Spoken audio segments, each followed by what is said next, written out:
Okay, great. Yes, a very warm welcome to Forum Stadtberg. Herzlich willkommen im Forum Stadtberg. Maybe the first unusual thing is that this talk or this session is going to be in English. Yeah, we are very happy to have something to offer for the English-speaking audience as well, finally, and also especially on such an important topic. A very warm welcome to Raúl Sánchez Cedillo, who is visiting us with his very new, very new book, This War Doesn't End in the Ukraine. On his side for today is Rosa and Gash doing the moderation. I will be so rude to share some information with you, promoting some of the important issues at Forum Stadtberg for everyone who's new to this format, and I think there are a couple of new faces, which is amazing. Debating Society is a book presentation series. We always present books from small leftist publishing houses once a week usually, and usually on the first Wednesday, and today is completely out of control on Tuesday. Once a month, sorry. You find flyers with our program for until summer on your chairs, and we're very happy with how that program came together, and we're looking forward to the other talks. So please have a look at these flyers and please come back again and discuss with us on what we think are very important issues. Another mention, probably also interesting, is, as you can see on the back side of the house, but also on the walls and everywhere around Forum Stadtberg. Forum Stadtberg got a new, we're working on a new topic, which is Ohnmacht. Hardly translatable, but something like powerlessness. And this, of course, is also closely connected to today's talk. The feeling of powerlessness is especially also pretty strong among activists, and there's also, however, a strong taboo to talk about it, how we can collectively face the feeling of powerlessness. So Forum Stadtberg is working a lot on that. Please feel free to get these folders and have a look at that. Also, one last mention, probably, like I've already mentioned, the books. You can get them at the table back there with Leo, my colleague who is setting up the series, Leo Küberger. And also, I want to mention, on the one hand, that Medico International, an NGO based in Germany who is working on global solidarity and support from below in areas affected by crisis, different kind of crisis. They are organizing this book tour of Raúl, which is an amazing thing. And the other thing is especially interesting for German-speaking readers, or readers of German, the monthly magazine Tagebuch, one of the best leftist magazines you can get your hands on in Austria, donated 30 issues of their two latest issues, one featuring an extensive interview with Raúl in German. So everyone who wants to cheat and has not the time to read the whole book, that's a good opportunity to get an idea about Raúl's key thesis. I'm very happy to hand over to Rose. Thank you for being here. Rose and Gash is an art historian and theoretician working on political aesthetics, and is also working at the Institute of Contemporary Art at the TU Graz. Thank you very much for having this conversation with Raúl. And once again, welcome, and let's hope for a very interesting debate. Thanks so much, Marcus. Does this work? Okay, good. Thank you. So, I'm very happy to welcome all of you to what is likely to be a very interesting and provocative discussion. Raúl Sánchez Cedillo, I'm so sorry, is an anti-militarist activist, philosopher, author, and translator. He is part of Fundación de los Comunes, or the Commons Foundation, that was founded in 2011, which is a post-operaist and trans-feminist network or inspired network of collectives that spans different cultural areas and comprises culturally and politically driven groups working for a process of social democratization. So Sánchez Cedillo's book, This War Does Not End in the Ukraine, which we have copies of here, published in German translation by Transversal Texts just now in February 2023, elaborates on the historical, geographical, and conceptual relations between modern war, empires, subjectivization, and their machines. In doing so, he also dismantles the neoliberal and neuropolitical, racist, misogynist, and anti-LGBTIQ scaffolding that supports the war regime and its overall capitalist command. So neither in a utopian nor voluntarist register, and crucially starting from social inventions that make a political perspective possible in the first place, he argues for an ecology of the common, for new institutions of democratic counterpower, and for constituent peace. And these concepts we'll go into in the discussion. And he makes proposals for an emancipatory politics in these times of ubiquitous militarization and the propagandistic simplifications that accompany it, and, as Marcus said already, powerlessness. So maybe I would just ask you, Raúl, if you could tell us how you came to the topic. So what took you to, or what compelled you to write a book about the current war in the Ukraine, and also if you could just guide us through the main arguments that you make in the book. Thank you. Thank you, Rose. Thank you to the Forum Stadtpark, and thank you to the audience for being here. I have written the book because I've been following the European situation as an activist and a militant for a lot of time. I mean, I would say that from the beginning of the 2000s, of course, from the point of view of the movements that were active at that point after the Alta globalization cycle that we all know. And even before that, there was a highlight of European activism with the, around the Amsterdam Treaty in '97. There were European marches against exclusion and unemployment that converged into Amsterdam. That was a great moment. But in the early 2000s, there were movements like the Euro May Day, and of course the migrants caravans, the No Borders movement in Germany, and the No Border meetings in several places against the border regime in Europe, and that meant that I was studying and intervening, but also meeting quite a lot of people. Some of them were Eastern Europeans, some of them were Ukrainians. I mean, you must probably know people from Krytyka Polityczna in Poland that has several, locals or chapters in Eastern Europe, also in London. They used to have one. And and people from activists and artivists collectives in the Ukraine, in Kyiv, working with great difficulties, of course, like many of those collectives, in very ambivalent, we might say, terms. That explains, I think, a lot of the current situation. Ambivalent because, of course, they were heavily repressed and marginalized in the Ukraine, for instance, by almost every government,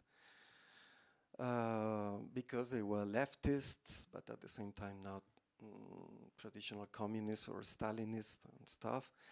So they would rely a lot on international organizations. This, as a digression, this explains the whole controversy about the role of these NGOs, which is very ambivalent actually, because of my work as an interpreter, I know quite a lot of this. And for instance, the Open Society Foundation, which is totally committed to this war on the Ukrainian NATO side, has been defending minorities in the eastern countries, and for instance, not just LGBTIQ people, but also Roma people in Romania, Hungary, people that has nobody that would defend it.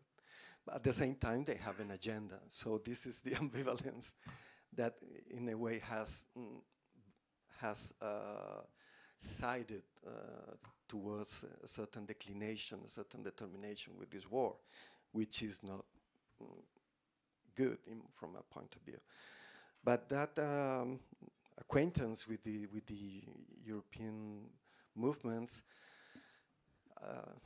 led us to organize, together with the Reina Sofia Museum, a European meeting in 2014 called the New Adaptation of Europe. You can consult the proceedings and recordings and stuff with quite a lot of people. It happened to coincide with the Euromaidan that was already, in the making, but punctually with the invasion of Crimea. And that was like, we were discussing about Europe is going to be pretty fucked up if we don't, revolt from the grassroots and organize different alternatives and counterpowers and struggles. And it actually, broke into what later on, became a Ukrainian civil war.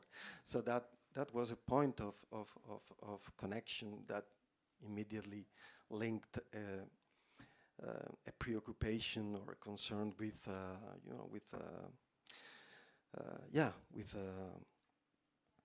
an attention to the situation. But that attention wasn't continuous because maybe you know that in Spain we had also our own revolt that started in 2011. It's called the May 15 movement, Indignados and stuff. I would say that it still hasn't ended in a certain sense. But unfortunately, and I suffered it myself, I was powerless in many senses about trying to introduce a European perspective on the whole Spanish developments, in the sense of we can make it here, but if we don't make it in Europe, nothing's really going to change, and we're going to be isolated.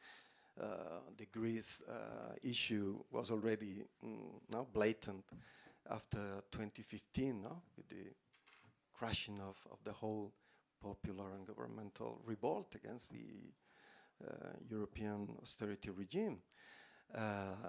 But I didn't really succeed, so even myself, I lost track a little bit of the real worsening of the situation, but also of the transformation of subjectivities of many of the people that were into those European networks, that during these 8 years of civil war, the whole country under civil war, but also the current Ukrainian territory, current Ukrainian citizens have profoundly changed. We'll see, or we may discuss what those changes are all about. But of course, I was paying attention, and after the invasion, or even or before the invasion, I was fearing the worst. But after the invasion, I thought, well, this is it. This is the thing that we were expecting not to happen, and it happened. a war that is gonna most likely destroy even more Ukraine, and every day that goes on is likely to turn into a larger conflict or even a world war, and at the same time a worsening situation for any emancipatory stance and actual movements. So I decided that I started to write articles, and then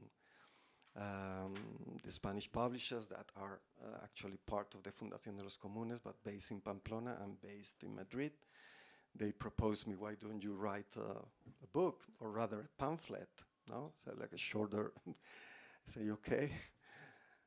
But dealing with the issue and the whole implications, I was seeing that a pamphlet was quite difficult, that I had to do whatever I could and deal with all the complexity I was seeing, because there were many things that you cannot deal as understood, that you have to explain, that you have to problematize, and that's what I've tried to do with the book.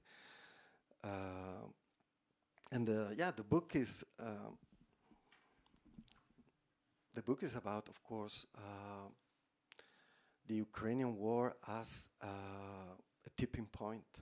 Well, I say the tipping point, not just of the whole European developments, but the tipping point of the world system, but also a tipping point of the Capitalocene, because of the overlapping, intertwined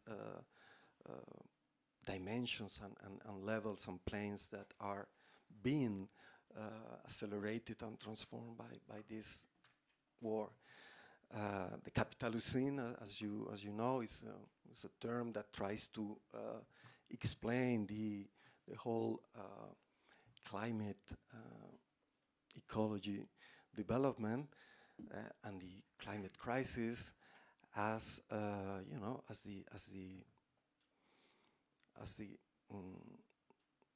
always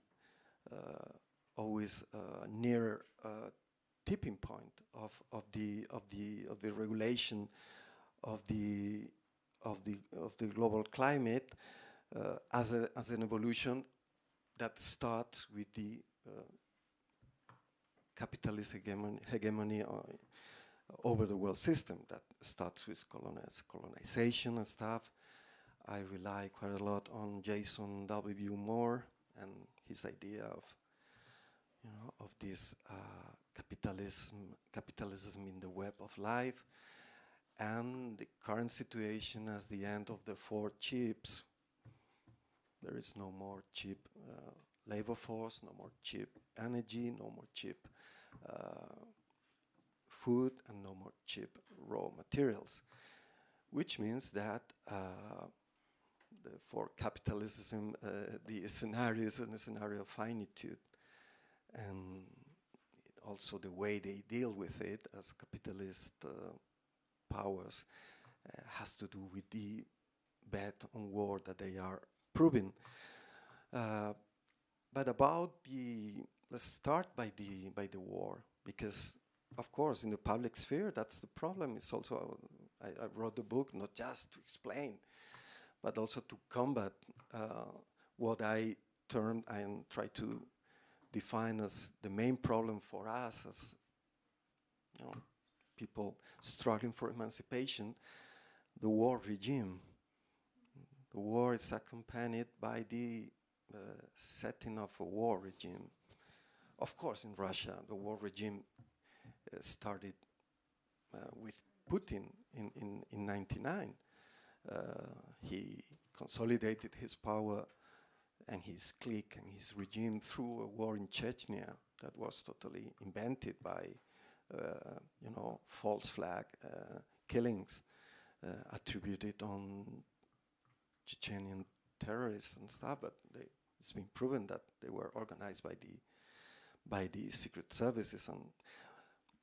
But of course, we may say that a war regime has been installing discontinuously or after the September 11 in the whole Europe. But of course, terrorism, Islamic terrorism and such have been quite a great contribution to that war regime. But now the war is, as Annalena Baerbock says, we are at war with Russia. So, and Ursula von der Leyen says, this is a civilizational war. We are at war with Russia and then China. So we are actually at war. And this means that a war regime that in a very summarized way, I would define it as the introduction of the logic of friend and foe, no? Freund und sorry, in German, Feind, like Carl Schmitt. Okay, in the public sphere, in the political and social conflicts relationship, in the transformation of the governance into a war governance, and which means the end of spaces of freedom, or I might say of democratic counterpowers. This is, of course, just another concern that moved me to write the book. But in the public sphere, this is, I mean, we are in the Western world, in the first world, in the democratic civilized world, and so on. And this is a civilizational war that is being battled in Ukraine. It is a just war because, of course, it is the result of a Russian aggression that is a violation of the UN Charter, and so on and so on. From the point of view of the Putin regime, this is also a just war. It's a war for civilization against the general sense of the globalists, the decadence of everything, family, values and stuff. They have no religion.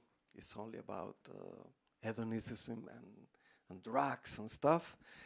And so it's a just war because also in Ukraine there is a Nazi and Western installed puppet regime and stuff. And we are crushed between those propaganda machines and propaganda operations. And that's the meaning of the war regime. There is no possibility of, not even for the peace movement, I mean for the non-violent peace, traditional anti-militarist movement, to act against this war in a effective way. Not also because the propaganda operation is quite successful, and the propaganda operation by the Kremlin is pretty awful. I mean, it's quite lousy, quite bad. So I think that explains a lot the lack of support, except for what in the book I term as neo-Stalinist zombies and stuff in the Western world, because as we can see every day in the global South, the perception of this war, not just by the governments, many of them authoritarian. Let's think of Modi. Let's think of, I don't know, even Bolsonaro and others, but also more progressive ones, like I would say it's not the president anymore, but it's an important indigenous leader, Evo Morales in Bolivia, no? Or the role that Lula is having in this conflict. It is perceived as a Western operation, as a Western bet for supremacy against Russia and China. So we have to take this into account, because it doesn't matter what you think, it's how you are perceived. and it is outside the Western world. It is perceived as a proxy war between the West and Russia and then China. But also they are taking sides. They understand Putin. I don't ich verstehe nicht Putin, of course. So we have to try to explain it differently and to diffuse, to make the propaganda machines in order to rely on what I tried to define, not in the book. I came with this notion after that. I wrote the book with the forensic truth, with forensic truths in the sense of really first-hand documented uncontrovertible facts and events. Not just because we may have the illusion of defeating just because of the enlightenment of the truth, the propaganda machines. We need machines to diffuse propaganda. No? We need other media, but we will later discuss about that. But just because we really need to counter the blackmail, the moral, political blackmail that we're suffering, as you know, because if you don't take sides with this civilizational war and with the Ukrainians, you are from cruel or a bad person to to an enemy at the same point. You have to obey, you have to be disciplined, you cannot disobey the official truth. So we have to create a political, healthy and preparatory discussion for emancipatory struggles against this war and against its consequences, so that we need those forensic truths, so to say. And one of them is that we have to understand this war as the inextricable intertwining of three dimensions. Let's start by the very fact that there has been an aggression, a war of aggression by the Kremlin. That happens after 8 years of civil war in Ukraine, after the Euromaidan. Civil war means that the country is split. There is a majority supporting the Kiev government that was established with Poroshenko after the ousting of Yanukovych in the elections as president, and a smaller part of the country that wanted to have. The leading forces. I'm not speaking of democratically elected of anything, but of course there is a certain constituency, we may say, that didn't want that kind of bend in the orientation of Ukraine.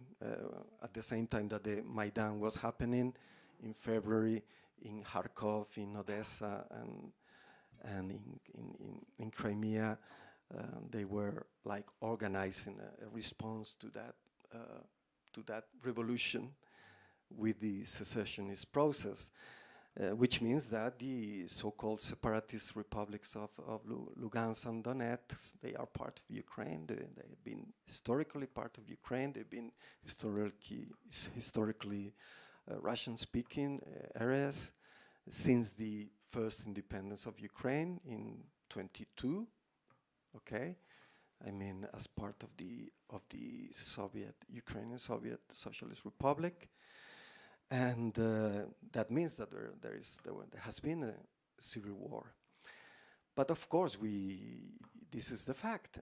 It's an aggression war. But what does it mean? It means that at first hand we cannot say anything about the right of the Ukrainians to self-defense. Of course, they are being invaded by an army that doesn't like any army, but this particularly because of the mercenaries, Wagner group and others, is particularly criminal. yeah, but we must also say that the national militias that mostly were combating against the separatists were also very awful, as it's already been documented, the Azov battalion and others, of course. So they committed also quite a lot of crimes. I mean, one of the elements of the propaganda here is that the others, one side accuses the other of being supported or even led by fascists. I think that both are right. I mean, that both are supported and use and have a strong influence of fascist groups, and at the same time there is an ongoing process of fascistization on both sides, as long as the war goes on. But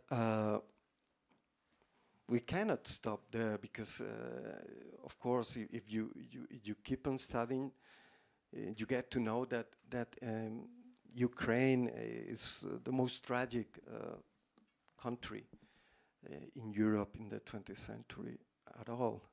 I mean, and I am trying to, you know, to measure my words, but I mean,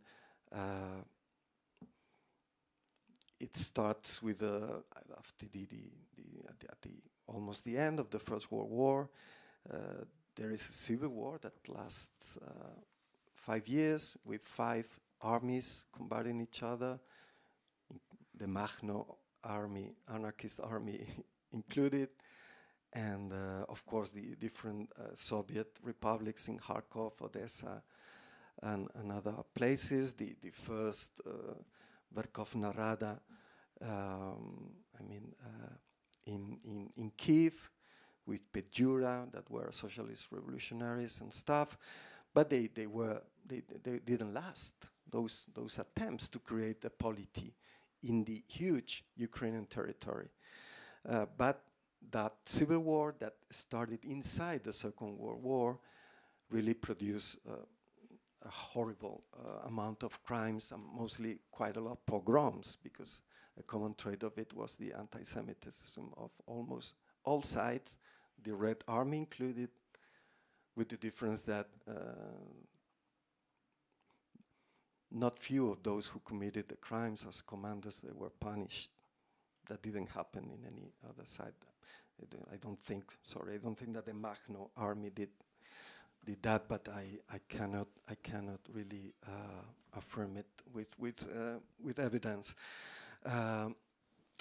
So this then is followed by the Holodomor, by the Stalinist killings and tragedy of the collectivization that in Ukraine, but across the whole Soviet Union, is what we know it was. Then we have the episode of the Nazi invasion of the USSR, and also the important event of the collaboration of the nationalist Ukrainian organization of Bandera with the Wehrmacht and the SS in the operation, I mean, in the genocide of the Soviet Jews, and also of the Soviet Ukrainians and Belarusians, and because those units accompanied the Wehrmacht and the SS also into Belarusia and Russia. And that is a new trait of the Ukrainian nationalism that we have to take into account. That is, I mean, it's not a fact of propaganda, it's a forensic truth, that because you have to go to the governmental pages of the current Ukrainian government to see that Bandera is a national hero in Ukraine. So this is something that is like in a latent state, so to say, during the Soviet period, and of course in '91 the Ukrainian independence starts already with the divided nation. There is something that is common to both the Russian Federation and Ukraine, as well as the rest of the Eastern Europe, but the post-Soviet dimension, which is the human catastrophe that comes after another human catastrophe that comes after the end of the USSR. But this is a totally, capitalist-made catastrophe, because it responds to the shock therapy. Shock therapy, there is a Naomi Klein book about that, but it's not, it's not a name that was put by others. It was the name of the thing by Jeffrey Sachs. Another that now, as you know, has become an anti-war and anti-US, has done a 180 turn about it. But at that point, it was called shock therapy, because it was about creating the sooner the better, because there must be and there might be resistance to create a capitalist regime. I mean, to reestablish private property, to accumulate capital, to create a capitalist class, to create a private assets, and to establish a neoliberal fiscal and industrial state. And that was what they did. I mean, Yeltsin is the product of that, later Putin. But in Ukraine, since it has always been a divided nation, or a nation in the making, no? Because nations, modern nations are considered to be homogeneous. We know why, because any modern nation is the outcome of ethnic cleansing, as we know, okay? But, it's a nation in the making, or not accomplished nation. Let's say the Ukrainian polity was already divided. So, while in the Russian Federation there was the creation of an oligarchy that with Putin turned into an alliance between the oligarchs, no? That would come from the intelligentsia of the Soviet period. Intelligentsia, I mean professors, people, technicians, experts that were into international trade, that were already in the world market from the 60s, 70s, 80s, both in Ukraine and Russia, and the so-called Siloviki. I mean, the Siloviki are the people, Silas, it's force in Russian. They are called those people like Putin or others, or Shoigu or others, that come from the forces of police, of intelligence, of the military, of space agencies and stuff. And those were the people that were needed to stabilize the Russian polity that was going into total collapse as a nation. It was a matter of concern for for the Western world, of course. Russia declared default in '98. And of course there were, as you know, not just that human catastrophe. I mean, alcoholism, child mortality rates, life expectancy plummeting, and stuff like that. Really, that was the shock therapy. But at the same time, there was a proliferation of mafia wars, not a real prospect of security for the nuclear plants or nuclear weapons. That was really, the transition was becoming catastrophic, so Putin was welcomed as a stabilizer.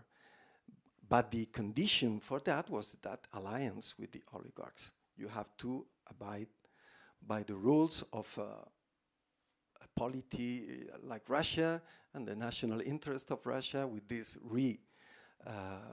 nationalist or re-imperial stance, and that's what they did.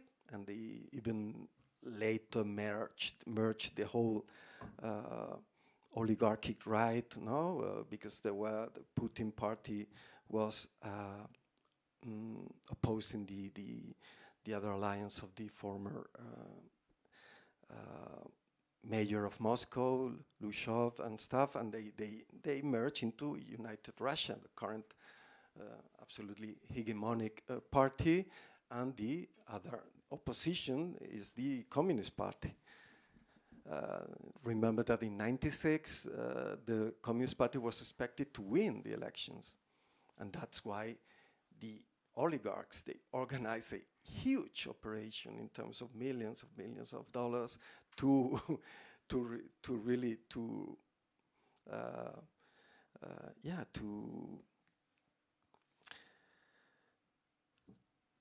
give Yeltsin back to life, because he was almost dead from any point of view, and he was at 3% in the polls, and he, of course, with fraud and stuff, he won the elections. Okay, but in Ukraine, this conflict, this division of the country between a certain orientation towards the East and relationship with Russia, not just because of the imperial, influential, hegemonic stance of Russia, but because of historic relationship. We have to remember or take into account that the Soviet Union was something real. I mean, it was a constituent process that went bad, of course, in the early years, but it created a federated republic. So nationalism wasn't really a force. And Ukraine was one of the leading forces in the USSR from any point of view, cultural, but also industrial, in the Donets, but also scientific. The main centers of cybernetics in the USSR were in Kiev. And that meant that the whole technology for spaceships and stuff and computers and planification was made in Ukraine. This is important because an element of the propaganda now, Western propaganda says that this is a anti-colonial liberation process, no? Like if Ukraine was sort of colony of Russia. Colony means exploited, plundered, impoverished and stuff. And that's not the truth. I mean, the main impoverishment was the fact of the decline of the Brezhnev period and mainly of the shock therapy. So a Western operation.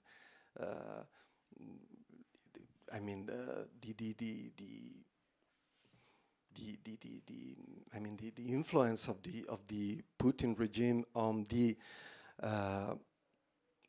Ukrainian economy has been quite weak, precisely because the shock therapy created an indebtment from the very beginning. All the USSR was already indebted to the MIF and World Bank from the 80s. I mean, even with Gorbachev and stuff. And then, it was a totally distracted economy, and it has been indebted since. Always more indebted, always more dependent, and the conditions, as you know, like they did in Africa, like they did in Latin America, is that you privatize, that you sell public assets, always more and more reforms, liberalization and stuff. So the real impoverishment of Ukraine, the fact that it has been constantly the second poorest country in Europe, only over Moldavia, a rather tiny country, has to do with that, with the shock therapy and the consequences of corruption and oligarchy domination. So the colonial narrative is, it's bullshit. So this as for the Ukrainian thing. But the very explanation of the Ukrainian tragedy creates a relationship with the main second dimension of this war, which is an inter-imperialist conflict between Russia, that since Putin came to power, has been constantly trying to reassert Russia as a center power.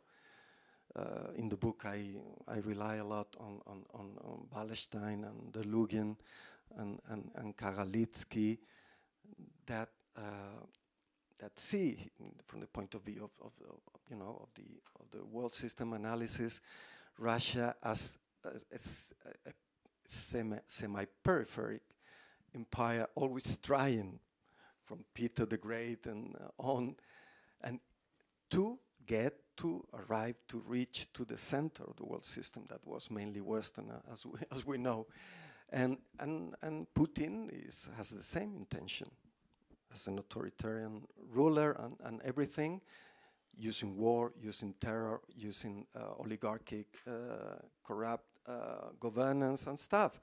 But the problem of Ukraine is not colonial for them. If you read his own speeches and stuff, is about a sphere of influence. It's about creating a frontier with the West. It's about the historical paternalistic thing they have with Ukraine, because the Kiev Rus is the beginning of the Russian civilization, the beginning of the Orthodox Church, and so on. It is a very paternalistic imperial approach to it. It's not about the natural resources that Russia has, quite a lot of them.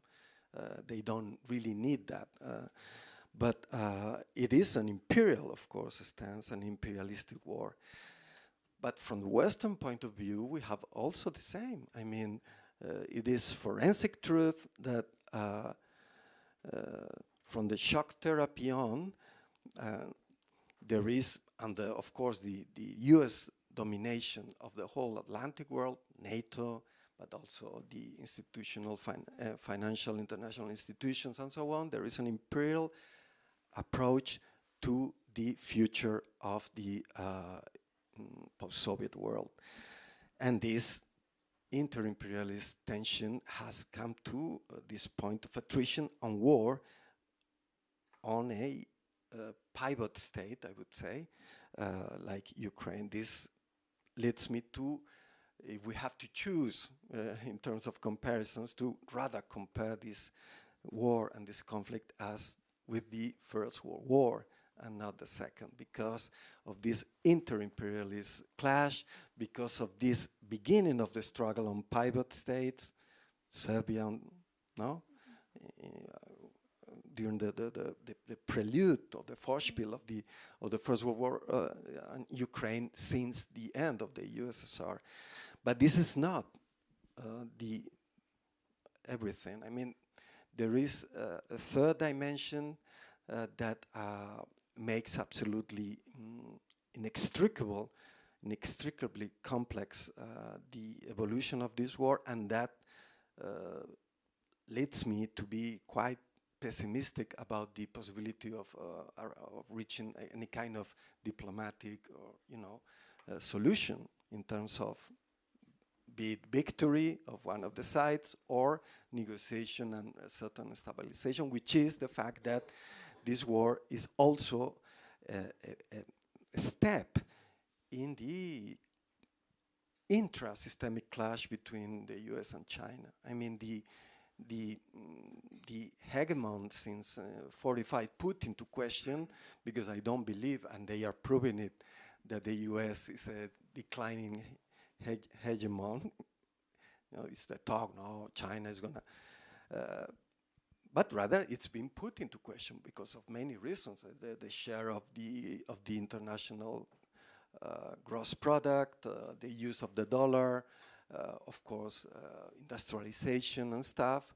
Okay, China and everything, but they are feeling it as such, and they are acting to avoid, to interrupt any possibility of that change of hegemony in the world system.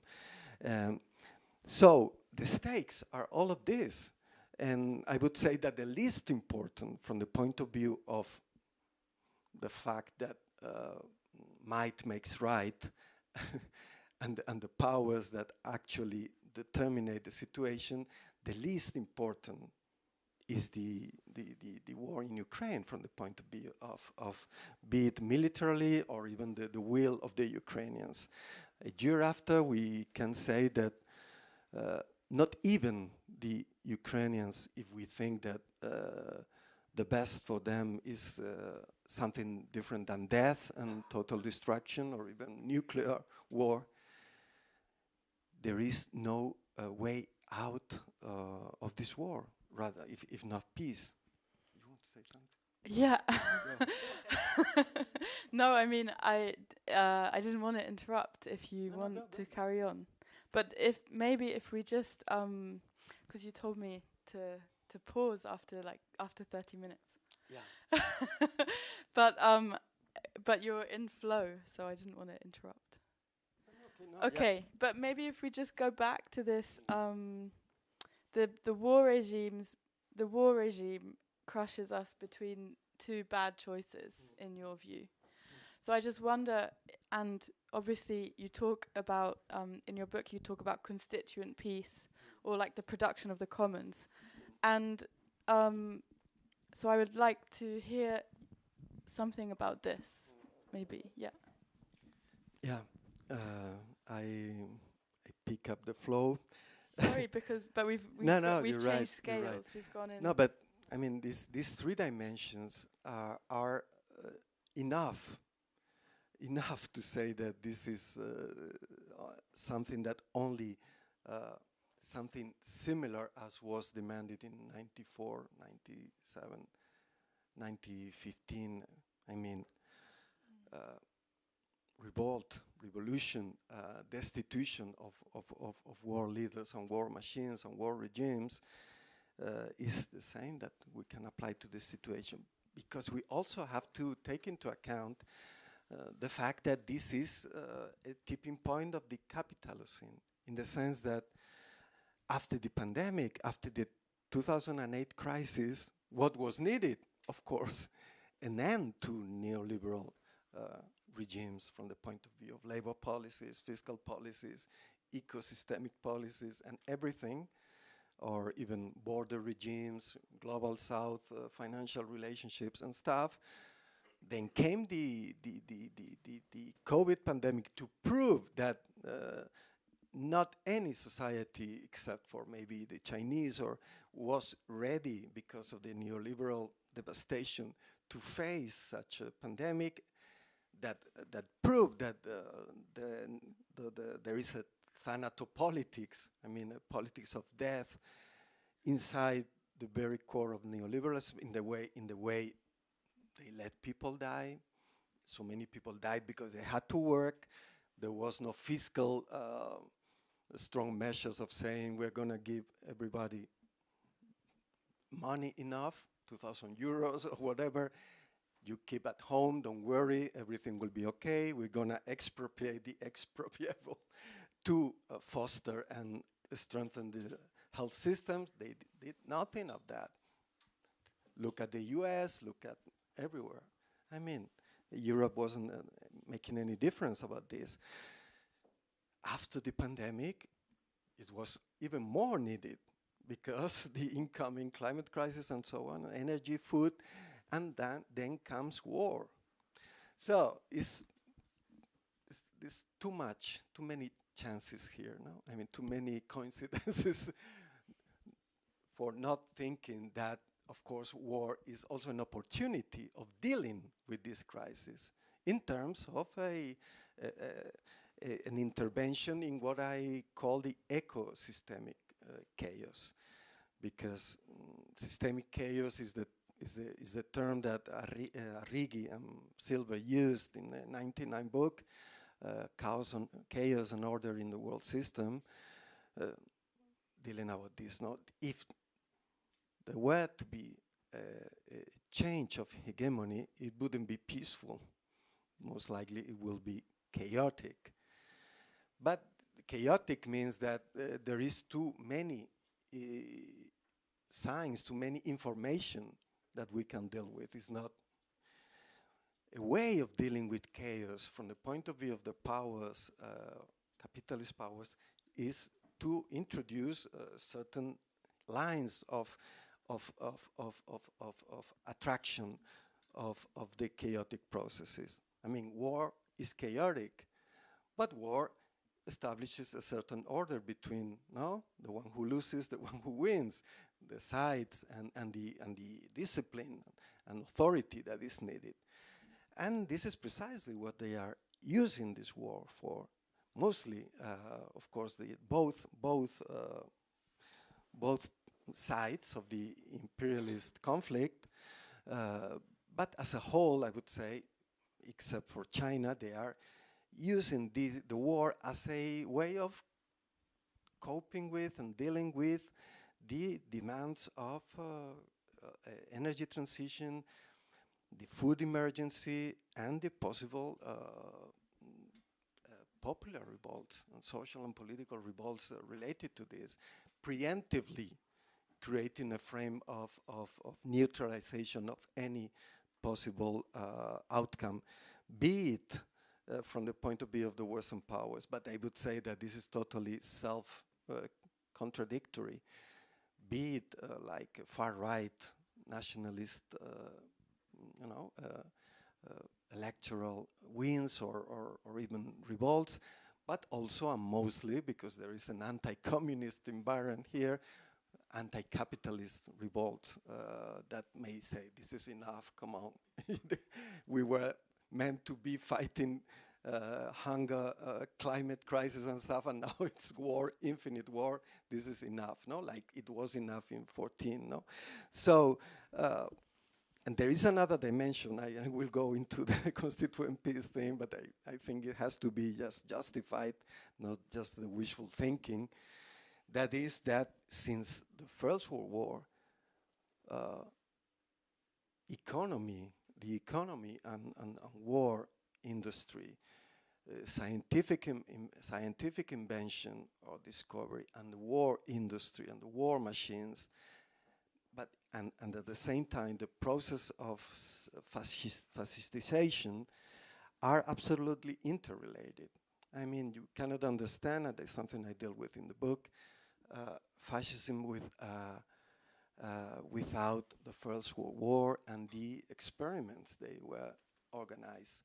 Ludendorff, the German war theorist and theorist of the totale Mobilmachung, wrote about that. You have to subordinate the whole economy, the whole social forces to the war effort, which means an indistinction between production and war, but production of destruction and production against any kind of non-military and non-capitalist power goal. But from the point of view of the far right and conservative subjectivities, this industrialization of war, this absolutely overwhelming dominating of bodies, affects, perceptions, sensations of the war machines on the bodies of the soldiers, of the combatants, and so is something that Junger reflects on, quite a lot, and says, wow, this is terrible, but at the same time it's cool. I mean, this is a way of organizing a nationalist, fascist national revolution, but with the disciplines that the Reds have, and with enormous machines that create a choreographic discipline of the body. This fascination by the war machines, those very, we would say, Tayloristic war machines of the First World War has always been accompanying the evolution of war machines, until the fact that now there are war machines everywhere, in the sense that the net, I mean the internet, is also weaponized. Everything is weaponized. Finance, migration flows, and with this weaponization, there is a creation of affects, passions, perceptions that condensate new fascist processes of subjectivation. And of course, we cannot understand the alt-right and the new emergence of fascist movement without this tendency and this push for war. But a war that is not only waged on the battlefield, but is, we might say, a biopolitical war. So, if only because of this absolutely, unavoidable process of fascistization, which means giving political space, giving discursive influence and hegemony, a validation of fascists in the battlefield, also many fascists becoming heroes. We've seen it in Russia, we've seen it in Ukraine, we saw it in Iraq by the US mercenaries, and everywhere means that in war, war is like an ecological system where certain species have a better chance, and those species are the fascist species.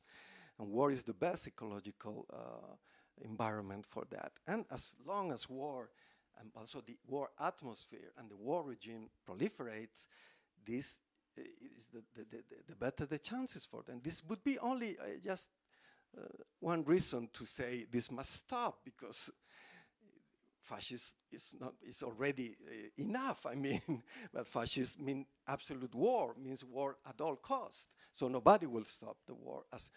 And we see, and I think that it is something that is happening, that in Russia the fascists are gaining more influence as long as, the battlefield is uncertain. The fascists are totally consolidated in Ukraine, also in the official ideology. And there is also a fascistization of the Western public opinion. I mean, what does it mean? A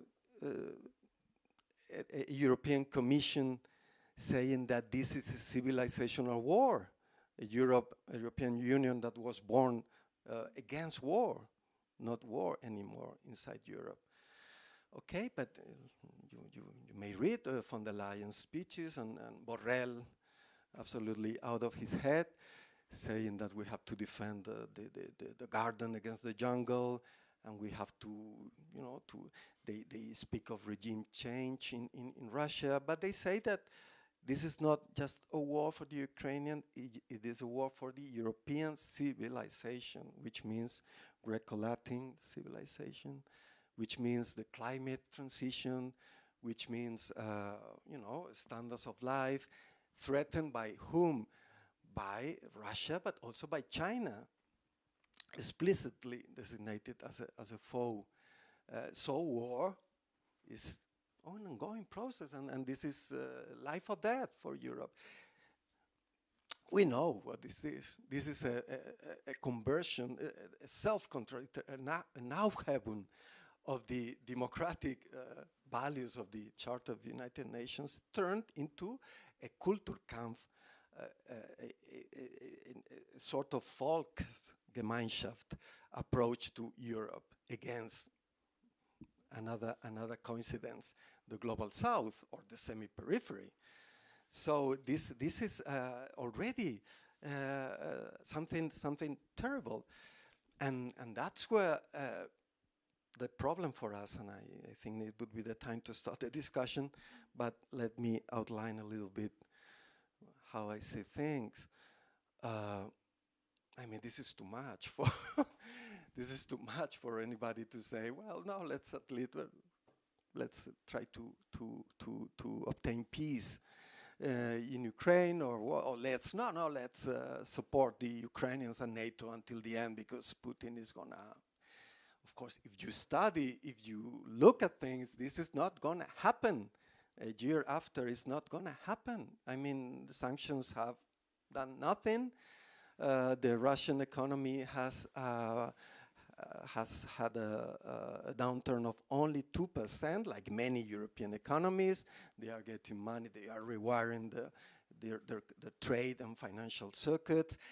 As I say, this is a Western war against or despising the global south, which means that there are attempts by China, Russia, Iran, and others to de-dollarize their economies, because of course they are saying, wow, if you don't obey, this may happen to us. So it's creating a backlash on the assumption that with sanctions and the financial overpower you can just make any nation crumble. This means that the fact that the Russian economy is turning into what Volodymyr Lysenko and others have termed a war Keynesianism. I mean, they are using the whole trade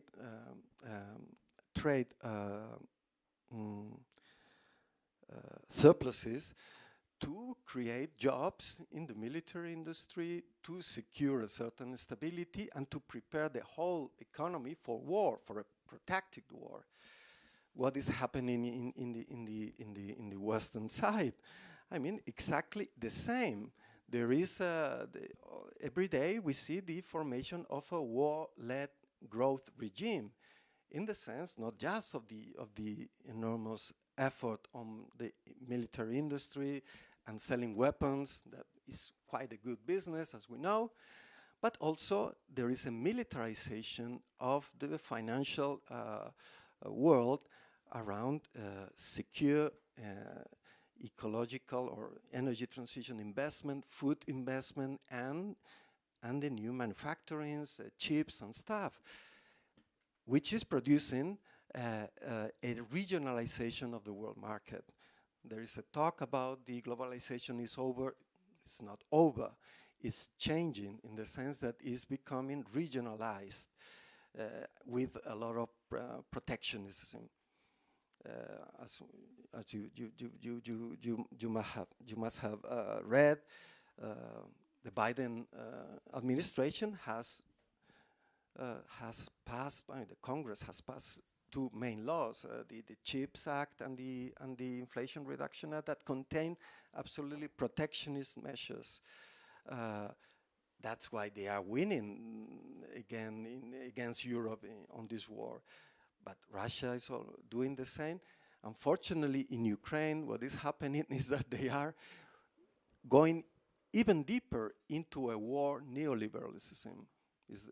What does it mean? That, I mean, both the international financial organizations, the European advisors and lenders, they are saying, and with the approval of the Zelensky or the Kiev government, they are saying that you have to get rid of any social spending in your budget, because of course it's ruined. The gross domestic product fell by 35% in 2022. Ukraine needs some 36 billion dollars every month to just keep on going. The West has already invested both in weapons and humanitarian aid and other financial aid some 150 billion dollars, and it's not enough. Actually it's very, very few, in the sense that they need more. So this is such a process that only a radical refusal, something that we might think as a revolutionary process is in the condition of diffusing it, of stopping it, creating another points of interest for both governments and societies, rather than war. I think that to assert its domination in the world system, capitalism actually, and from now on, is based on war and needs war.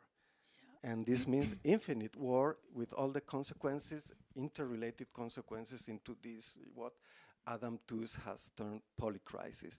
What I termed constituent peace means that we cannot accept war as a normal state of affairs. We cannot militarize our lives.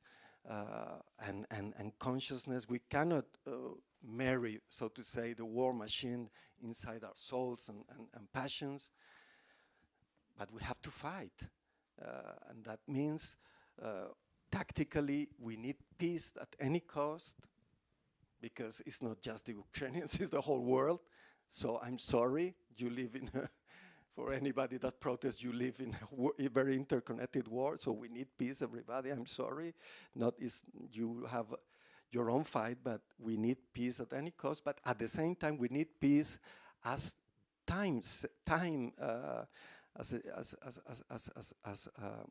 saving time in order to face the whole situation of this war regime. I mean, to face the consequences of this turning point, of this tipping point. And this is has to do with I think that the most important vector here is the reconstruction of class struggle. Okay. Yes, we are getting yeah, okay, this is what I was looking for. No, because I mean, it was important to say. I think it was probably important to go through all of these steps, but essentially that's like what the argument for where the argument for constituent peace is going to materialize, or how it can maybe manifest. Okay, I think I would also like to see if there are any questions in the audience as well. Like see if we can get a discussion going about how to turn like the bad choice. I still don't know how. I'm really struggling with the difficulty. Where you address this as a kind of like difficulty to speak in the face of 44 million people who also feel like their language is being taken away from them, and obviously they are being attacked on a daily basis in the Ukraine. And the difficulty, so I also wanted to kind of ask about that in relation to this provocation that you made about the colonial aspect of this being bullshit, because I mean many people would definitely disagree with that. So also in the kind of like in relation to the history of the Russian Empire. So I would just, or in the history of Russian imperialism.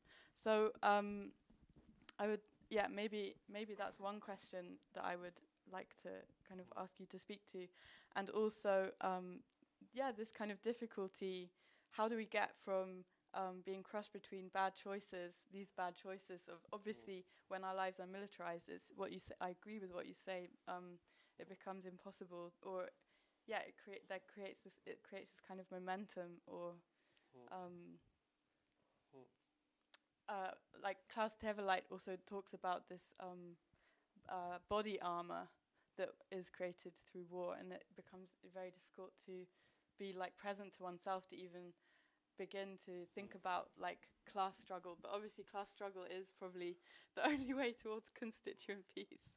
So how do we, maybe if you could say something to that, or anyone else. Of course, class struggle, it's like saying nothing, because we had to define what that means, no? It's not, the factories must stop, no. Because we have to define class. And the first thing is to say that classes don't pre-exist the struggle. Classes are made by the struggle. So if there is no struggle, there are no classes. There are only sociological, fragmented and clashing groups. That's the great victory of the neoliberal governance, no?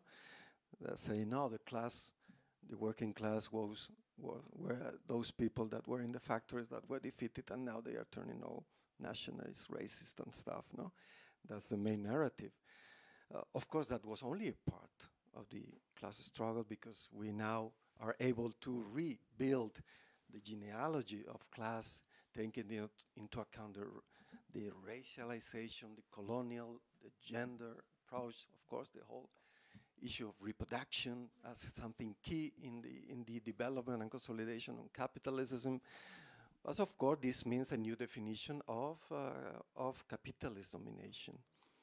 What we in the industrial period was considered as a commodity and an exchange value, doesn't hold anymore. Everything is commodified, and everything at the same time is into a sort of valorization process, directly or indirectly.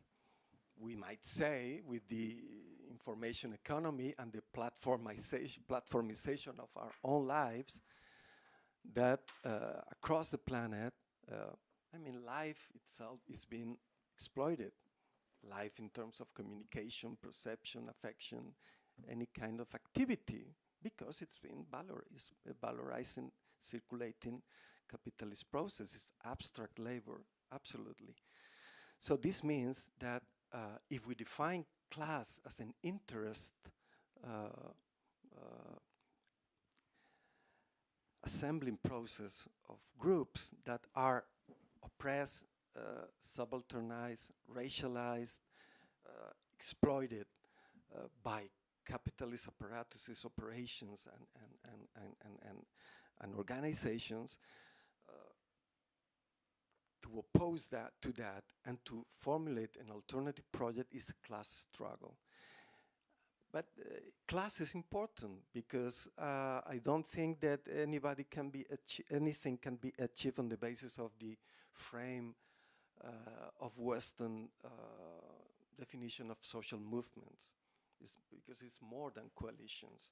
Coalitions are coalitions for reforms, for a certain change in governance, no? The climate movement, the feminist movement, the workers as a corporation, no? That has interest that opposed to others. Of course, that was the neoliberal governance. Class struggle is about abolishing capitalism domination. And this means that we need to relate class struggle as the formation of a transnational class made by all these subaltern compositions that are to be transformed and consolidated as a class, which means common notions, common languages, institutions, struggle, solidarity, circulation of affects, and of course, a new world project. I have my own biases, you know, and biases, and I still speak of communism because a reactualization of communism is needed, but only because communism now has to do with, because of everything I've been saying, we need to stop capitalism. But as long as capitalism has the grip on the possibility of producing and reproducing life and ecosystems, or even destroying it, we need another mode of production. And I think the situation is already mature from many points of view to start that transition to what I would say, what is communism? It is the modes of life, the institutions, the democracy, the cooperation around another mode of production, the mode of production of the common. The common is the basis of any possibility of value of producing and reproducing life and ecosystems now. No? It means common as cooperation, common as valorizing cooperation, common as common labor in the sense of a labor that is overlaps with living activity, or even in this sense, lebendige Arbeit, now really as a common trait of any social activity, because it's already socialized. Even the most isolated peasants are already in the common, in the sense that they rely on weather forecast by platforms, they exchange infos, they are interrelated, even if they are geographically isolated.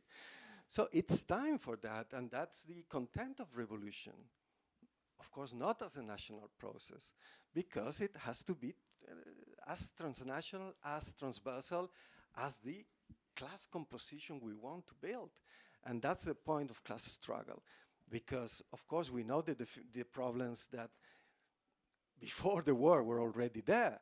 I mean, what do we do about the climate issue? Now, collapses, let's fuck it. and we will survive in small communities, or the worse the better. Those kind of, oh no, let's try to talk to the COP. Let's go to the COP. Finally, we will convince them. But only an activist that, of course, don't really take into account the fact that this is going to destroy lots of jobs, and it's going to create a counter-reaction, maybe reactionary, maybe a great opportunity for fossil fuel political operations, Trump and similar, to say these climate posh people are against your interests. So class struggle is the main vector to recompose, transfeminist, migrant, communicational, of course, labor or trade union struggles. All the range of what I would term a multitude in the making that is absolutely needed. So we are so fucked up as everybody was in 1914. I think we are still we have still some time to do something about it. I mean, something about before entering into a war which has nuclear components, which has absolutely overwhelming capacities of destruction that have nothing to do with the First and Second World Wars. That it may become a global war, but that in any case establishes the war regime as the main mode of governance of people's lives and populations' life, facing those other crises: food, energy, the end of the four chips. So this means that into this process and profiting from the contradictions that are arising everywhere between regional blocks, between the societies, between interest groups, we have to operate really to build this project with this, so to say, with this goal in mind as a common notion, being struggling, getting winning battles, accumulating forces, but knowing that we have to go on, we have to go further, we have to go beyond, and being able to really destabilize the war regimes and destabilize the war governments as the only opportunity to bifurcate, to create another direction in the world system that is like it is. Okay. So I think this is of course I have no solution. I just try to problematize the stakes and the need to really redefine politics and emancipatory politics as the problem of the common, as a mode of production, and how do we deal with it? Do we want we think that after, if we get some counterpower or countervailing power, there might be a peaceful transition to the common, I mean, step by step, because this is another thing. The common won't be created as a mode of production by state power. I mean, it's not everything or nothing. The common is already in the making. The common is organized, or maybe organized through counterpowers, through small polities, through maybe national victories, but also municipal, regional, territorial, state and non-state polities. I think a whole heterogeneity, a whole hybridization of forms of organization, but that by great discontinuities, by small increments and so increases, start to destabilize the capitalist modes of domination. Great. Are there questions? Like, could we broaden the discussion? Yeah. Thank you. Hello. Thank you very much. For me, I'm very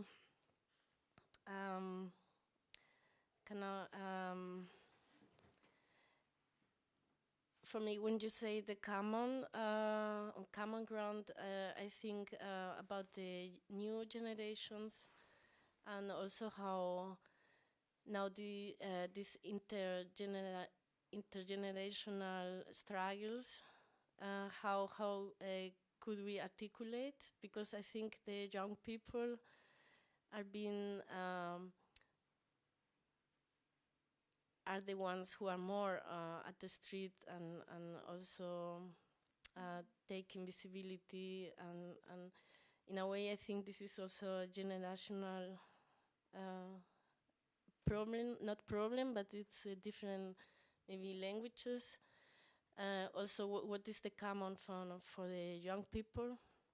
And yes, I think this is for me a very important point is also as a mother. So also what are the setting of thoughts and how also about this virtuality and how this 3D so this world in which we are not so inside because we are also not so interested. So also what's the common on this virtual world and how are they building together virtual spaces and how is the common on the virtual space, how is the common on the analog world. So I think this is also important, so constellations also in different ways. Yeah, maybe if we collect a couple of questions. Yeah. I don't know, probably it's more a comment. Thank you for your observations and conclusions also on the war. I just came back from Sarajevo not so long time ago, 3 weeks, and I traveled there since 20 years. And as you know, might know, that there was also a peace agreement in 1995, a Dayton agreement, and the whole, let's say, country, Bosnia and Herzegovina, is built on that also politically till now. And what I faced, and I travel really regularly there, and I think I get also hopeless, I have to say. Also in that what you, I think it's probably that what you think for a future also probably could be in the Ukrainian-Russian situation, which I have no clue how it will end, and I am really also into it quite a lot. And I felt that after this in 1995 till now, I am very bad in counting, but it's more than 20 years. And for my opinion, it is even worse now, you know, so that the process didn't change. So you had this manifestation in the ethnicities, let's say the Serbish, the Bosniaks and the Croats, and it's, how to say, it didn't develop in a way that the commons and all this discussion which you were claiming or class struggles, it's even, for my opinion, it gets more and more nationalistic. From the Serbish side, I would say very fascistic. You could also say probably even for the Croats and the Bosniaks, there are certain, but I would say probably more nationalism, and you could also see this now in Ukraine. This is also something what I am very scared of, this really incredible nationalism, raising nationalism. And I wanted to ask you if you ever, this was just an observation I had really coming back, and then really the educational system in the schools, for example, still keep the children in that structure of, you know, the Serbish learning the Serbish, and I felt that this is, and so long, and now also European Union started a process of integration and blah, blah, blah. Bosnia was the last, you know, other countries have already 7 years on discussion of being part of the European, like North Macedonia, etc. So I think it's a very, very long process. And what we can see for the Balkans, let's say for the ex-Yugoslavian countries, is, I have a feeling, is really stuck. And if what I see now for the Ukrainian situation, I have no really hope. And I wanted to ask you something. Did you ever met people like Serge Shadan or Evgenia Belarusets? Did you discuss with them also your, how to say, observing, especially on the fascists, what you said in Ukraine? I wanted to know that, because we are quite in contact with these people, and I wanted to ask you if you ever, how to say, approach them or in discussing with them that issue which you, I think you concluded also already. Is there one more? Otherwise we can, yeah, okay, yeah. Maybe I'll add a tiny question on that. Regarding the Ukrainian perspective, since you've been talking, since you've been talking on internationalism, or there wasn't that transnational class struggle. So maybe adding on that question, what role does the perspective of Ukrainian lefts, anarchists, dissident or progressive socialist communists play in your observations, and in how far do you include their perspective? So far you've outlined this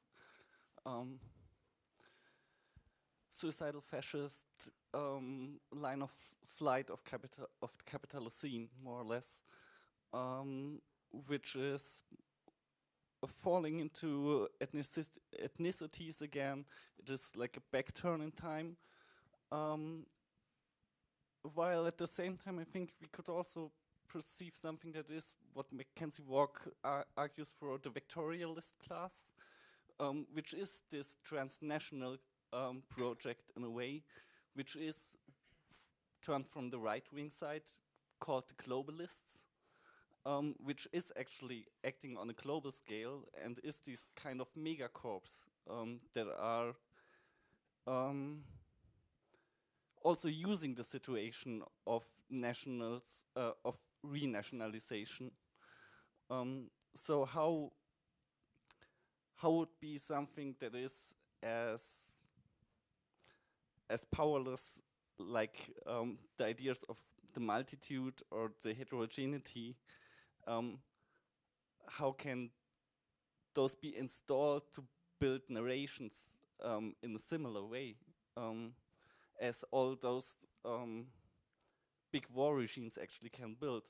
Because with the US or Russia, we actually have those concepts of multi-domain warfare, of non-linear warfare already for like 10 or 20 years now, that are actually acting out war on every scale of society.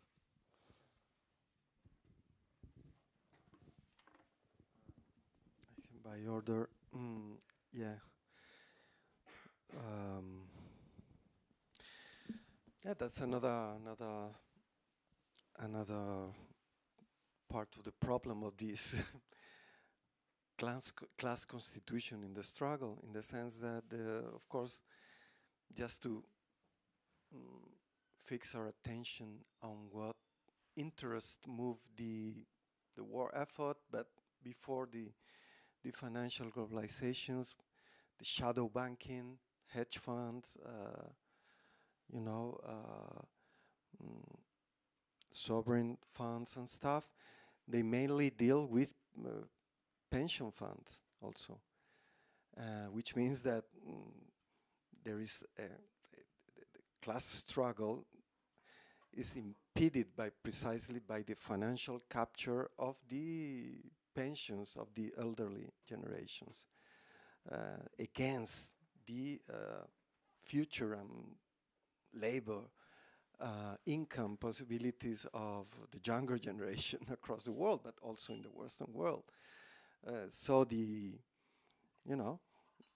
about climate,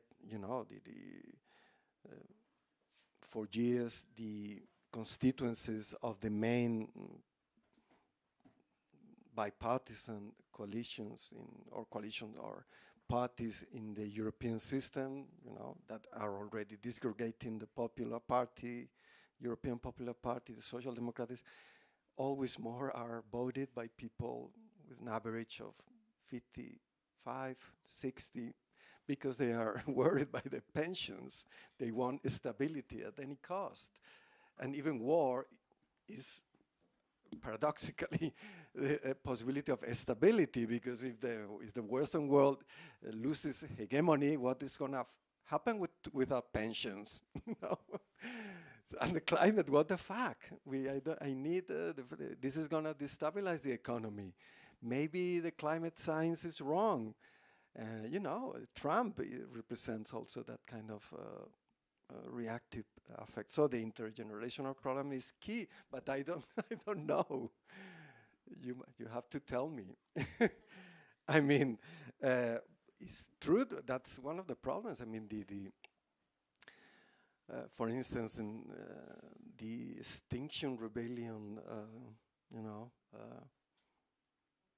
tendency, no, they tend to think in very statistic terms. They say if some 3% of the population starts to activate, there will be change. Whatever the composition, maybe cops, maybe, so because the historical series prove that, no?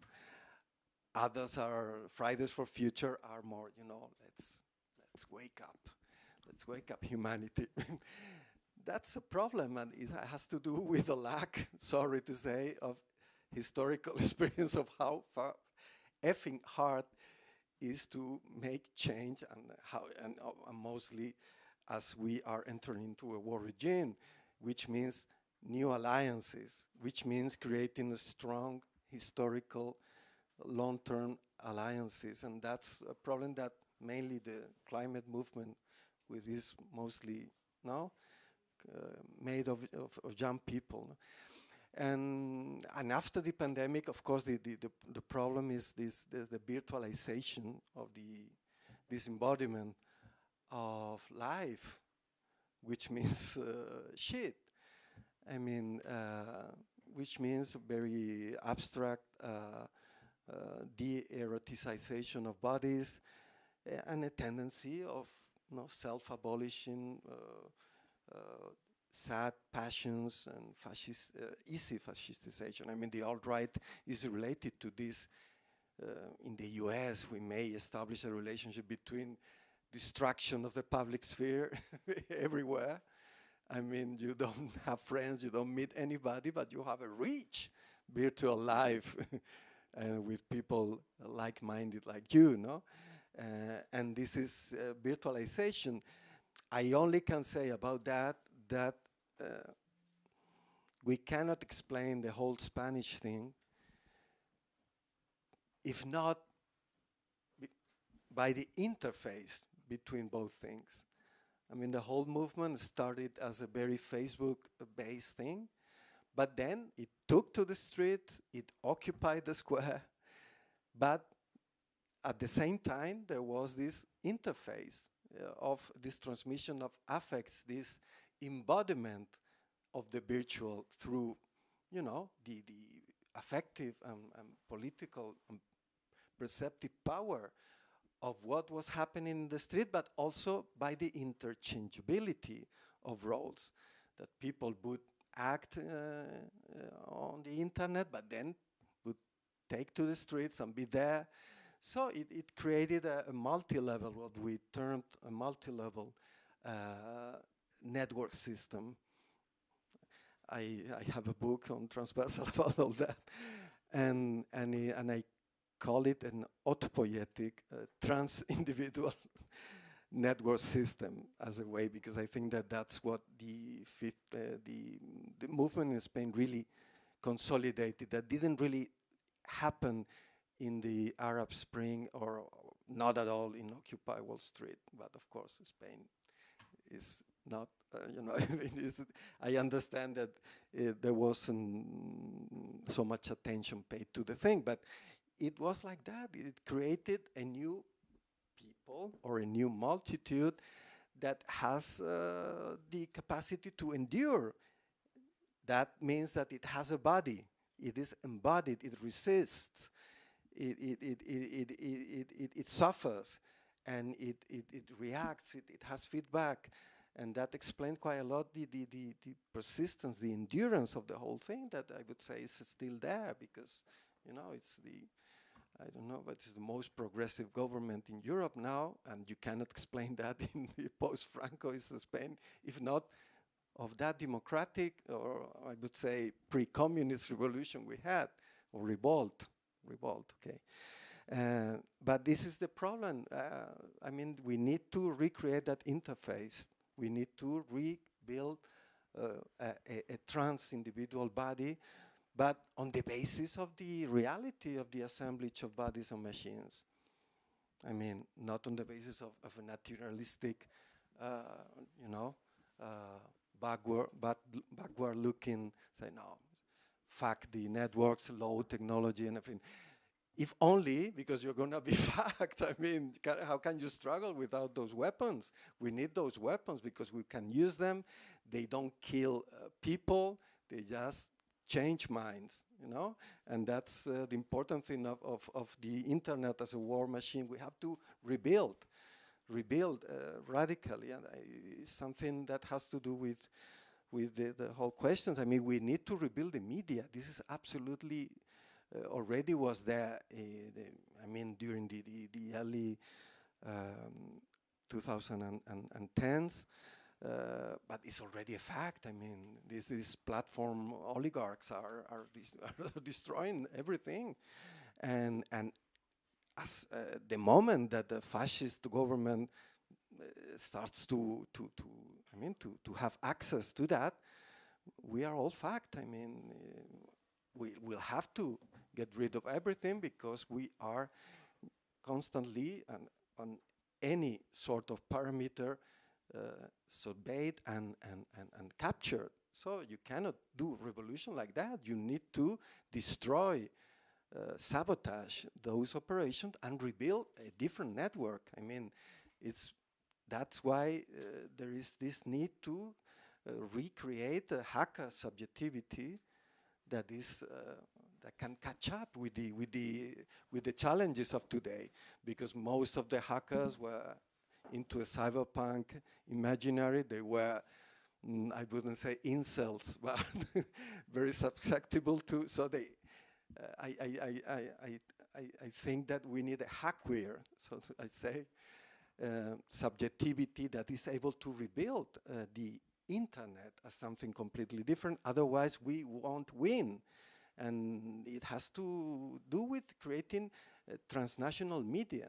I mean, in Spain, for instance, Pablo Iglesias is trying to start this on a platform on YouTube. So if at a certain point it won't last, but it's an attempt to really combat the war regime. And I think it's of interest of everybody across Europe.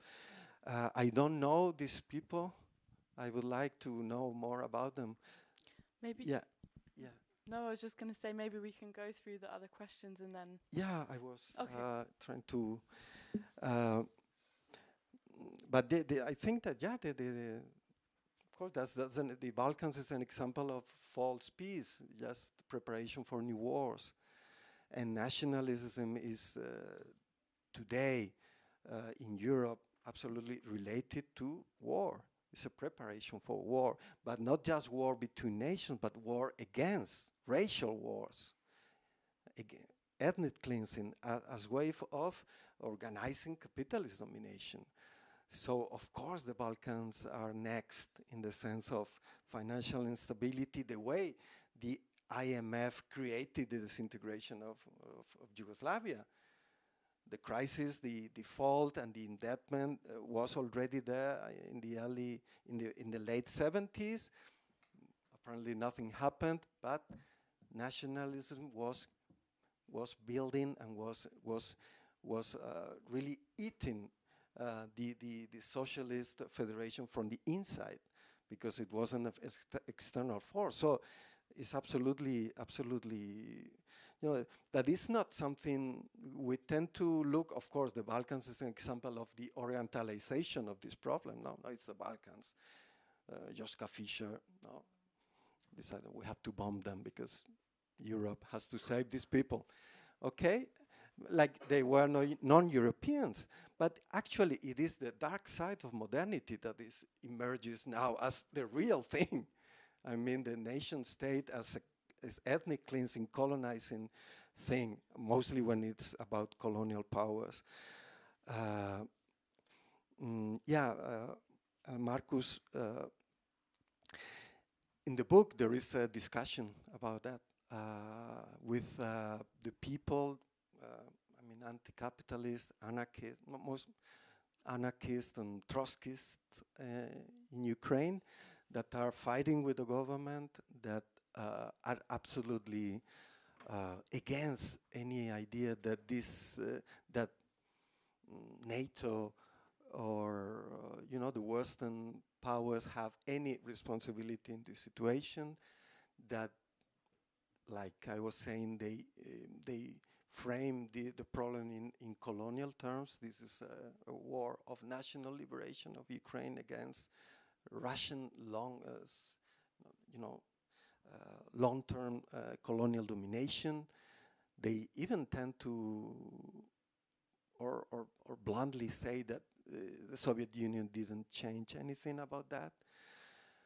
I tried to discuss with these comrades. I mean, they are being aggressed, they are being invaded, but I think they are totally wrong. I mean, they are completely mistaken.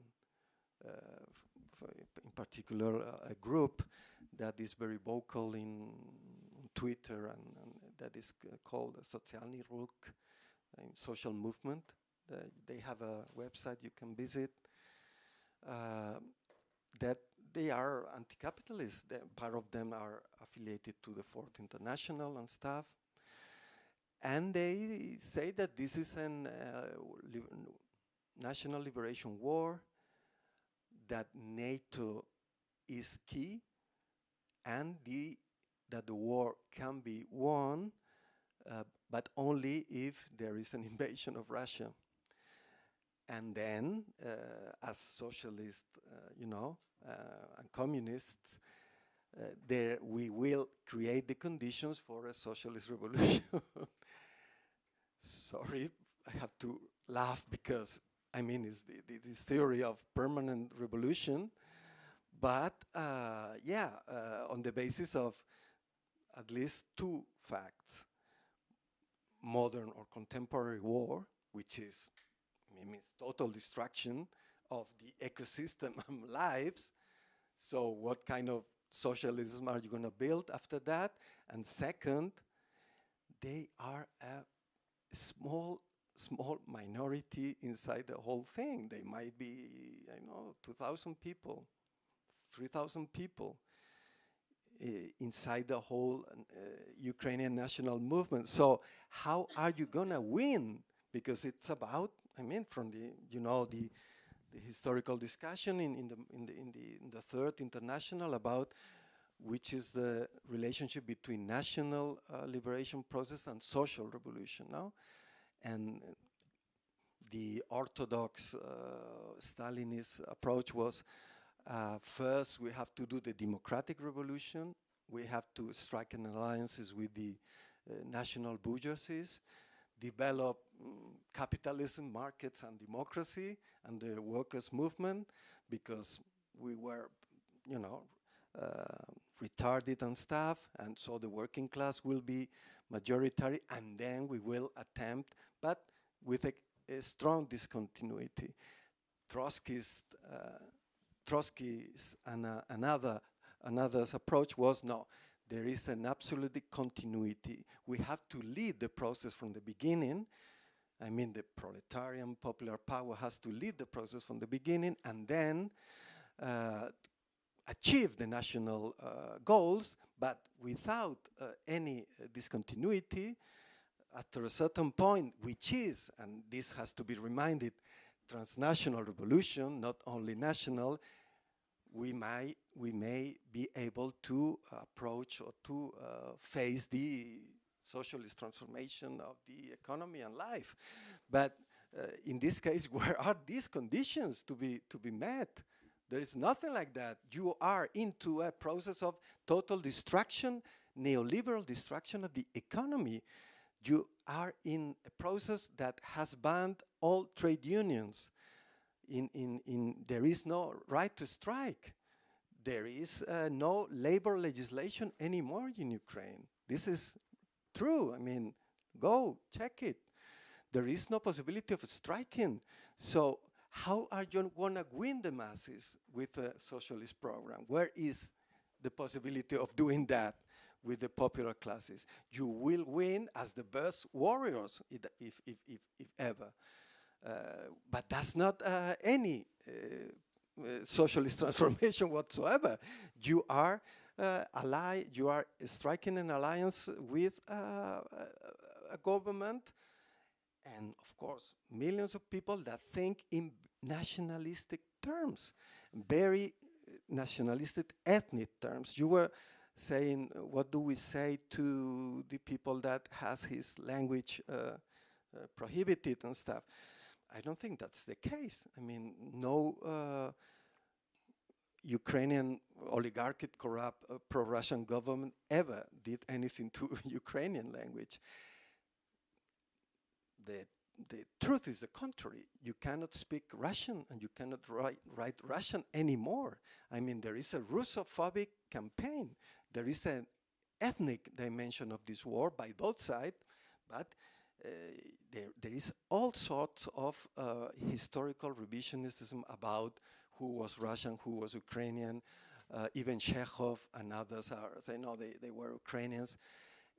Tremendous operation of nation building in historical, cultural terms, and they attempt to eliminate all Russian influence on Ukraine, on the current territory of Ukraine. And this has nothing to do with any socialist revolutionary problem. Excuse me. Let's go to the text. Let's go. So I try to discuss with this comrade, but I think they are completely mistaken. I'm nobody to tell them what they have to do. Please, that should be clear. They have been invaded. They might be killed. They might be tortured. So they have the right to combat with weapons and whatever. What I disagree with is that the theory and, of course, the critiques they do on the Western left, on everybody opposing this war, saying you are a Putin versteher, you are an asshole, and you don't understand anything. Criticizing NATO for them is being an asshole. So, well, okay. So we've been millions of households for so many years, seeing and witnessing what NATO has meant for the world and for Europe. But okay, I think they are totally mistaken. But at the same time, I think that we absolutely need to keep on in contact and discussing, even though it is quite, I must say, quite difficult, because they are very, very, very, very aggressive towards other points of view. Sorry. Yeah, I think that's the program. I mean, we need any weapon at our disposal to combat the vectorialist class with a monstrous process of transnational hybridization of languages and culture, but on the basis of this class approach, because class, in the sense of subaltern classes, is the only way to have the power enough to destroy and sabotage the war coalitions, and at the same time, class is the epistemic key, not only the practical key, to the whole situation, in the sense that it has to do with the tipping point of capitalism. And if only we start to build institutions of the common and start to organize life, I mean, on different territorial bases, through different and very hybrid connections of trade, of finance, of any kind of flows, this mode of production of the common is the only way to endure in this struggle, because if we are expropriated always more of the possibilities of producing and reproducing life, we are absolutely at the disposal of any kind of, let's see, in Russia, people, they are being imprisoned, they need jobs, they need income, so they may have to work in the war economy, or in Ukraine. If there is no alternative counterpower construction of these modes of production that may merge and network.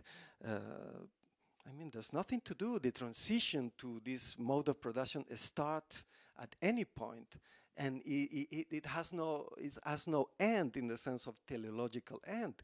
It builds itself, it defines itself on the basis of its achievements, on the basis of its capacity to, to isolate capitalist modes of domination on the production of reproductional life, and that's the test. There is a part on the book on Bayesian theory, about the role of belief, probabilistic belief, in validating a hypothesis, something that is non-dogmatic, non-theological, and non-technocratic. It is, we have to believe in it, but at the same time, we have to test things. We have to really keep in touch with reality and not being utopian in any sense. Okay, I think we have maybe time for one more question. I'm not sure if there's one more in the audience. No? Okay. Then I think maybe we can end. I think It's been a Raúl really will stick around, right? So maybe we can. Yeah, exactly. For a little we can more. carry on informally with a drink or something. Thanks everyone for coming. Thanks, Claude. Thank you. Thank you so much.